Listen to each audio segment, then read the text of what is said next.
say, hey, can we in fact be a sponsor at that time of Facebook in order to be able to make some commercial advance in an area that we were interested in? OpenAI is slightly different, right? I mean, OpenAI, you got to remember, at least when we started backing them, they were a research lab. And then as OpenAI has evolved, they've become a successful product company and what have you.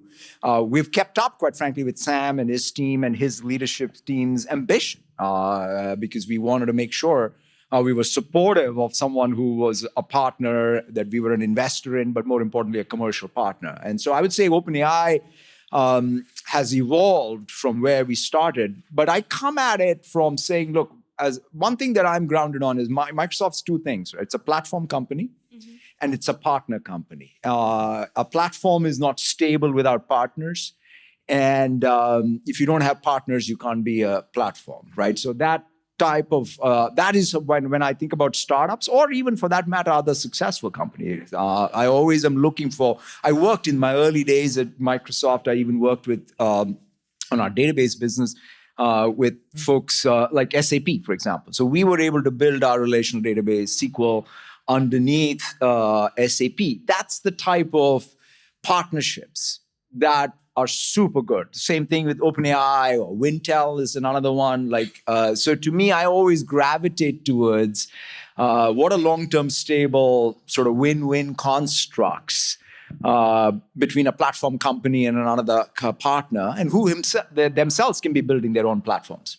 You're obviously comfortable doubling down on your investment in OpenAI. But given I guess the folks that you view as competitors, whether it's like Google or like Meta, et cetera, who have their own foundation models, don't you feel a little, I guess, left out? Yeah. Don't you want your own foundation model?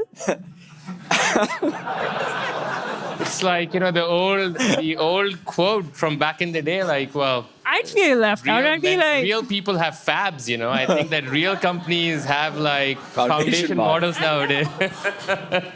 The way I think about it is, right, I think we're a full stack systems company and we want to have full stack systems capability, and foundation models are an important thing. But the way when we initially started with OpenAI, it was a sort of a bet on the conviction that at that time, obviously Sam and Ilya and Greg and others had on basically scaling laws, right? In fact, it's interesting. I think it was Dario who wrote the paper that I first read, which was the scaling laws paper. And that was the bet I placed was, and especially as it met natural language. I don't think if it was now I have a much better appreciation of even RL, but I don't think we would have done what we did if it was not natural language.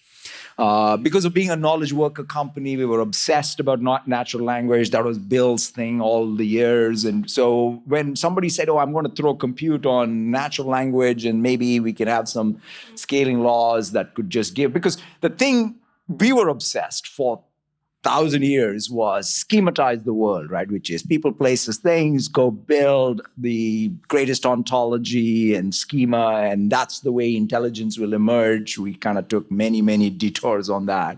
And then I felt like, wow, I always felt uncomfortable because the world is too messy for SQL to work. And so I said, someone somewhere is going to figure out how to get to some semantic thing in a different way. And this was the bet. It was unclear to me whether it would work or not, but it started working.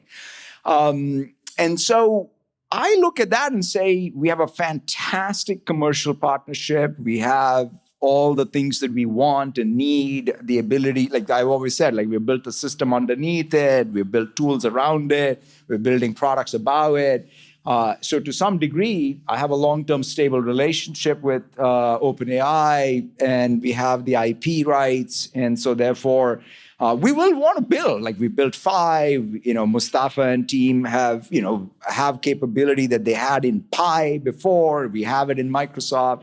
And at this point, if you wanted to just to prove out, that doesn't make sense. I do believe the models are getting commoditized. In fact, OpenAI is not a model company. It's a product company that happens to have fantastic models at this point, and which is great for them and great for us.